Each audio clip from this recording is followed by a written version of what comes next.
We are live from the Rams studio connected by AT&T. I'm Dani Klupenger, joined by JB Long and Myles Simmons because the 2017 regular season schedule was just released and the Rams are going to open up at home. Sean McVay, his first regular season game coaching for the Rams, will be at the Coliseum. Yeah, you know what? This is, I think, going to be a really good matchup. You know, you've got the Rams here at the Coliseum opening up, and it's going to be against an Indianapolis Colts team that's going to kind of try to bounce back this year. You know, 2 number-1 overall picks with the quarterbacks between Jared Goff and then Andrew Luck, but I'm really looking forward to this first one. Does the winner of this game get the axe, the big game, battle for the axe, Stanford, Cal, Luck, Goff? Oh, I didn't think about that, but maybe. I have no idea what you're talking about. He's a Pac-12 guy, you know that. this. Maybe a way for Cal to get it back. I didn't expect this. I really didn't. I thought for sure it was going to be maybe like Wentz Goff. I thought that one had a good chance. A division game, maybe at San Francisco, maybe again on Monday night, I thought had real potential because of the new head coaches and because of that rivalry. So this one caught me by surprise, but I think it sets up nicely. But what I think is interesting and what LA Rams fans should pay attention to is that it's the only game happening that Sunday in LA. The Chargers are on the road. So you have no excuse. If you want to watch some football, the Coliseum's the place to do it week 1, right? Yeah, apparently, yeah.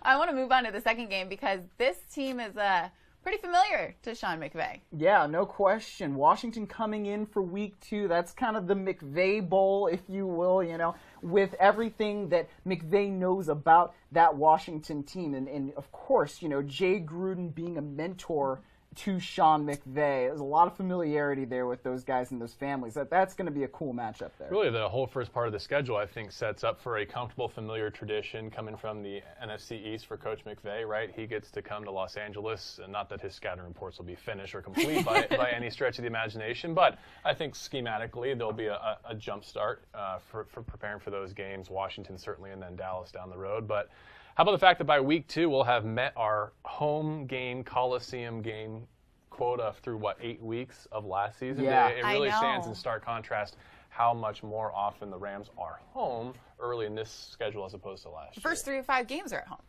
Exactly. That's awesome. And not as NFC West heavy, which again I think plays well for a team that is settling into a new coach, new coordinators, new position groups, new systems, and new positions in a lot of cases. You know, not that Indianapolis isn't just as important in terms of a win or a loss, but you push Seattle and Arizona and San Francisco down the road just a little bit, and maybe you're kind of closer to full speed or what you hope to be kind of full buy-in by the time you get there. Well, hopefully they're full speed by week 3 because a lot of eyes are going to be on them for Thursday Night Football. The first away game is going to be at San Francisco. Yeah, San Francisco, man, this is going to be a good marquee matchup. Thursday Night Football in week 3. You know, you've got that kind of early Thursday night game. Rams have more or less been late in the season on Thursday Night Football, you know, the past few years, and so doing this is going to be another one of those matchups where these guys know each other. You know, you've got Kyle Shanahan now, head coach up in San Francisco, obviously worked with Sean McVay in Washington there for a number of years. So you've got that familiarity, and man, it's going to be fun to see those 2 California teams match up on Thursday night. The only non-Sunday game currently on the schedule, right? The yes, only and primetime game. Yeah. I mean, primetime in London for us, but it'll be 10 a.m. here on the West Coast. So, look, I think that kind of sends a message a little bit to the Rams in that locker room that you're not there yet necessarily in terms of the way the National Football League and the national audience regards you. Just a little bit of extra motivation, I hope. Okay, I don't want to go one by one through all of these games, but the first 4 games are so interesting to me because I do want to talk about the Cowboys game just because. Are you surprised at all how early this game has come, knowing that we are playing the Cowboys in the preseason? Let's be serious. You want to talk about Week 4 at Dallas because you've never been to Jerry World. I've never been to Jerry World. You can't wait to go. I really want to see the Jumbotron. Yeah, I'll just reflect your question back to you. You tell us about Week 4 in Dallas. Well, I just am looking forward to that matchup because I'm excited to watch Dak Prescott and Ezekiel Elliott in person. We were able to watch Dak Prescott at the Senior Bowl when he was coming out of college. You and I were both very impressed with him, and so it's going to be exciting to see him there. I think that there's a lot of hype in LA for the Dallas Cowboys just because they were here for a little bit. They hold their training camp here. So I think there's going to be a lot of eyes on there. Rams fans, I feel like, are going to look forward to that game. Well, it's funny. I mean, we kind of witnessed the coming out party of Dak Prescott in that first game of the preseason last year. So now everybody knows who Dak Prescott is, right? Tony Romo's not even, in Dallas anymore. He's now in the booth for CBS. So it's not going to be that kind of surprise when you see Dak Prescott. It's like, whoa, what's going on here? Now we all know. And so, I think it's funny. You're right, JB, about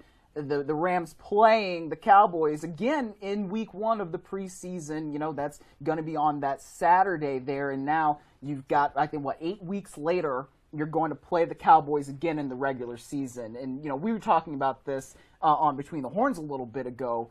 It's not probably a situation where you're going to have all this scheme stuff, and it's like, oh my gosh, what do they learn from that week 1 of the preseason matchup? I mean, come on, guys. Like, the preseason, and week 1 is probably the most vanilla it's going to be aside from week 4. So, I was going to say, week 4 might be the most vanilla. Right, exactly, no. But I don't think we got too much to worry about in that regard. But back to your original question, I am surprised that it's this early. I thought it was a safe bet it'd be in the back half of the schedule. I thought maybe it might be on a holiday, and the Salvation Army life-size bucket would be there, Danny, so that you could pull an Ezekiel Elliott. Don't get fined, but that was something that was kind of in the back of my mind. Donate your fine to the Salvation Army. It's good. Yeah, but again, it's a division that I think McVay is familiar with, a destination that he's comfortable with, and I can't wait to go to Dallas. I think that'll be a really special game. I think it's going to be fun. Okay, so I want to jump towards to where we're going to go on the road for quite a while. It's an interesting stretch here. When we head to Jacksonville, going from Jacksonville to London, then back to LAX for the bye,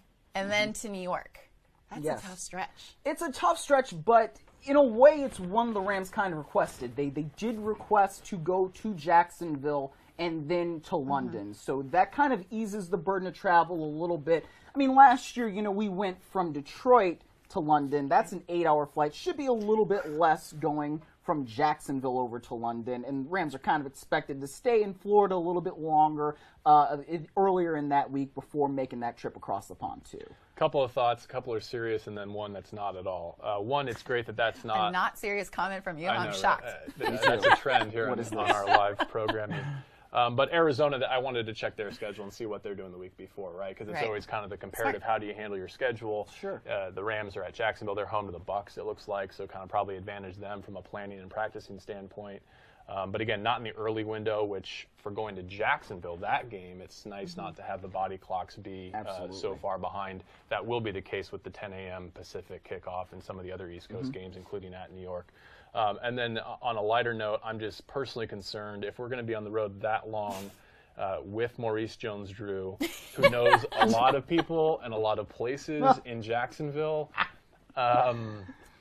He does know quite a few folks. How much trouble is Maurice Jones-Drew going to get in? It seems like the question you're asking here. I'm not worried about the preparation and the focus and the concentration of the coaching staff and the players per se, but in terms of Rams radio and the type of shape we'll be in when we get to London, where Maurice did not get to spend much time last year. I know he's making better plans this year. The Maurice Jones-Drew 2017 Jacksonville-London experience might need to be broadcast live as well. That'd be really fun. Another tidbit, going through these things, and there's a video on therams.com now that you can watch. It goes behind the scenes of when General Manager Les Snead and Sean McVay were hearing about this schedule for the first time. Really Such a cool video. But it was funny because for this game in Jacksonville, Les Snead literally said, like, hey, this is the way it should always be. The 4 o'clock start on the East Coast for the teams that are coming from the West Coast, man. Like that is something that he wishes could be for all of them on that body clock. Well, I want to jump around a little bit more, but first I want to remind everybody, if you are tuning in, please tweet in some questions, write them right here on Facebook. Make sure we've got someone monitoring them, and we'll ask them once we get all the way through this schedule. But I want to check back into Week 13 when we go to Arizona, and I only want to check in with that because in the past 2 years, we've walked away from that stadium victorious. Yeah, 2 wins in a row there at Arizona, and there have been a combined 8 takeaways in those 2 games. I mean, the Rams have done a really good job of forcing those turnovers early. And then with Wade Phillips' defense, I mean, you know this defense is still going to be aggressive. It's still going to be penetrating. And hopefully that's something that continues in the desert. Yeah, speaking of the Arizona Cardinals, I kind of have this lasting memory of what I thought might be Larry Fitzgerald's last professional touchdown catch at the Coliseum. It just he took the football with him to the sideline, and he was pondering retirement.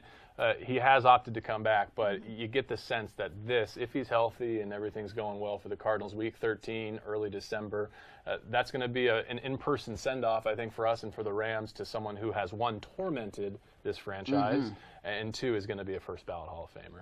Myles, I'm going to bring up a little tidbit of information from that video that he was talking about a second ago. Behind the scenes, General Manager Les Snead and Coach McVay kind of made a joke about the next game being a Goff versus Wentz Bowl. Oh, yes. Yeah. That should be interesting to watch. Definitely. Goff Wentz won. You know, everybody talks about Brady Manning, what? I think they got up to 17. So we'll have Goff Wentz won for Week 14 there at the Coliseum. And obviously, these two guys are going to be linked throughout their careers, right? I mean, when you get picked 1-2 like that, especially when both teams traded up to come and get you as quarterbacks, man, this is going to be one of the first ones that we'll see between these two guys, and it should be a good matchup. And a topic we've covered before, too, is now the similarities in terms of structure and philosophy of the coaching staffs, not just jumping up to get who you hope will be the quarterback of your future and of your franchise, but then hiring the staff personnel around him who have developed reputations for grooming NFL quarterbacks. So it'll be interesting to see kind of the stage of their development at this point in their second season. Well, the Rams are going to wrap up their regular season at home on New Year's Eve against San Francisco 49ers. I'm excited about that one. It should be fun. Well, you hope that the New Year's Eve goes better than Christmas Eve, you know, for the Rams last year at the Coliseum when it comes to the Niners coming into town because of the way that game ended. And this is another one of these games. I mean, look, you get a lot of divisional matchups in Week 17 because of the playoff implications. And I know kind of how that sounds given the way both of these teams finished, you know, the 2016 season. But these are two teams with two programs that are really on the rise. And so you never know who can make that quick turnaround in the NFL. It's one of the things that really makes this league great. I can't think of a better way to cap a 16-0 season than to beat the San Francisco 49ers at the Coliseum. I like the way you think. To wrap up the calendar year. Flames from JB in all seriousness, though, you know, you won't hear any comments like this in the Rams locker room from the coaching staff, from players. But I think one of the top priorities in terms of people who follow this franchise has to be sweep San Francisco this year. I really do. I'm not sure after what happened last year, talk about a sour Absolutely. taste in your mouth when it comes to the 49ers. Their only 2 wins last season was against the Rams, and I know that hurt every single person in that locker room. Not that every loss doesn't, but that one dug deep. And 49er week is a big deal for this franchise. It is. And the first matchup, it's going to be a condensed week because it's a Thursday night trip to the Bay Area. So this, to kind of wrap up the calendar year, we'll see Kaepernick-free 49ers and Rams to wrap up 2017. I got to think that that's going to be a chance for Los Angeles to go 2-0 against San Francisco. I like it. Okay. Now's your time. Send in your questions. We've already got a few coming in right now. Brett Shepard, he said, help, Dani. I live in Atlanta, and I'm trying to figure out which Rams game to attend, Tennessee or Jacksonville. So we're playing Tennessee Christmas Eve. Going to be cold, so that'd be my first thing I'm going to tell you. Bring Also, a jacket. you gotta consider the family when you're going somewhere on Christmas Eve, right? You know, How will your family feel? Yeah, exactly. I mean, Jacksonville early October, isn't that a closer trip than Tennessee anyway from Atlanta? Can I just point out that Jacksonville has a pool in their north end zone, so you can watch the game poolside. Is that where you're going to watch the game from? I am debating. Okay. We'll talk about it. I think not just for the Rams schedule, but across the entire NFL schedule, Los Angeles at Tennessee is kind of one of the underrated games, the more overlooked games because of the trade history, because of the Super Bowl history between those franchises. Mariota and Goff, again, Pac-12 quarterbacks. I think Pac-12 guy. I think that Pac-12 girl.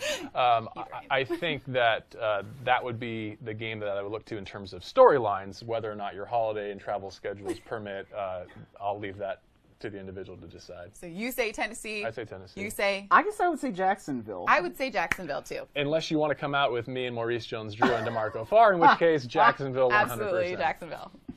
Streaming live. Okay. Our next question is from Josh Kelly. Who will be the biggest offensive impact player in 2017? Jumping right into the players. I like this. Offensive impact player. Granted, this is prior to the draft. Sure. We don't know what's to prior come. to the draft. It's prior to the OTAs. It's prior to minicamps. So a lot can change between now and September 10th, when things kick off against the Indianapolis Colts. But man, I mean, the biggest impact player has got to be Jared Goff, right? Because it's the quarterback, and it's arguably the most important position in sports. And the Rams went out and they hired a bunch of experience for the quarterback. Sean McVay, Matt LaFleur, offensive coordinator, Greg Olson, the quarterback's coach. Andrew Whitworth, I'm going to add him to your list. Yes, he was going to be my impact player. Same. Because he impacts Jared, who then impacts the team. Yeah. Right. So if the quarterback can make the jump that you would want him to make from year 1 to year 2, that should be your biggest impacto player. I think it's Andrew for sure, because of what he allows the other position pieces along the offensive line to do, potentially the veteran leadership, protecting the blind side. It's a standard of work ethic and professionalism. I 100% I think it's Whitworth. I agree with you. That's what I was going to piggyback off of. Okay, we've got another question here from Kevin. Why do the Rams keep getting London games? What do you think of an international game series? Well, first off, I mean, the Rams have got to play an international game because it's one of these league rules, because they're in a temporary stadium, right? So Inglewood Stadium doesn't open until 2019. Right. So we already know that the Rams will be playing an international game in 2018. Now, Kevin Demoff was tweeting last night, it would be great to play a game in Mexico as opposed to going all the way across the pond to London. And truthfully, I would have liked to see that this year, but I don't make the schedule and nobody cares about my opinion. So, but that's the reason why. Well, they don't. But that's the reason why the Rams are playing in these London games. Totally off topic. Did anyone predict the schedule properly? Have we heard? Someone would have claimed that prize now, right? No, there's no way. I'm hearing. I'm hearing no. I mean, that was an impossible task, but a fun one nonetheless. Week 3 would have really messed me up. I never would have predicted a Week 3 Thursday night game. As for London, I would play there every year, but I understand that it's not great in terms of giving up home games, especially division home games. Sure. That's the stinger this year, but looking ahead, I'd love to play in Mexico. I'd love to go to China. I think that'd be a great place to have an international game, and then let's settle into Inglewood and let's play them all there. It's just a long flight to London. I enjoy London, but man, being in the tin can for 11 hours on the way back, that's tough, man. Okay, I've got a question for the both of you. If you could pitch out the money out of your own pocket to travel to a game or to go see a game, whether you are a Los Angeles resident or not, where are you going? Now, am I myself or am You're yourself? Where do you want to go? I want to go to New York. I'm not shocked. I know. I like it. I went to school there. I got a lot of friends there. I probably wouldn't have to pay for a hotel, right? Save a little bit of money if I'm paying out of pocket. That's probably where I would go. I love New York. I love our division destinations. I think that's one of the great parts about being in the NFC West. There's not a bad city in the bunch, but they're not novel. We go there every year. So I'm going to actually go preseason Green Bay, even though it's week 4. If you have a chance to go to Lambeau, if you haven't, I highly encourage it. It's a bucket list deal, and it's nice to be there when the temperatures will hopefully be 80 instead of -8. Yeah. Myles, I'm going with you. If I had to pay for a flight, it would be going back to New York. Myles and I both went to college in New York. When you can reunite with your friends and all that stuff, it makes a difference. Whole lot of fun. We're going to score a touchdown in New York this year. Yeah. Oh, there's a bold prediction. I like that. Yeah. Okay, one more question from Facebook. Isaac, how's the team chemistry looking through week 1 of workouts? To me, through listening through what everybody has said, through your interviews, Dani, and what we heard from them when they had their kind of media day at the first day of off-season workouts, it seems like there's this kind of renewed energy. And that kind of renewed energy is a different energy, and different doesn't necessarily mean better, but it's different, and it's kind of gotten everybody kind of together. And so I think that's one of these really good things about having this new coaching staff, is that this team chemistry, this we not me concept. You saw the shirts that Sean McVay was sporting. I'm so excited we got one. Yeah, that was kind of cool. All the players are getting one. You got one for you somewhere. I tried on a medium earlier today, and it was not. didn't fit like I wanted to wear it on this show. I wanted to kind of be a team player and show it off, and that's why the shirt is so wrinkly, because I put it on earlier. Oh, that's too bad. You guys know better than me with respect to chemistry, so I'm just going to defer to Wade Phillips, who tweeted earlier today that the Rams players in the classroom have been really impressive. Attention to detail and learning are very important to being successful. So if Wade says so, I take it as a good sign. Me too. There is a last question of just predictions of how the season's going to go, but I'm going to say across the board 16-0. Yeah, I think I already tipped my hand. You got to say that, right? Mm-hmm.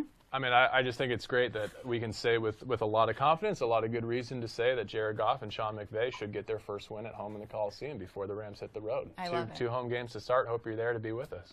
It's going to be a fun season. Thanks so much for joining us. We really appreciate it. Make sure you head to therams.com because we have some awesome behind-the-scenes content about the schedule release.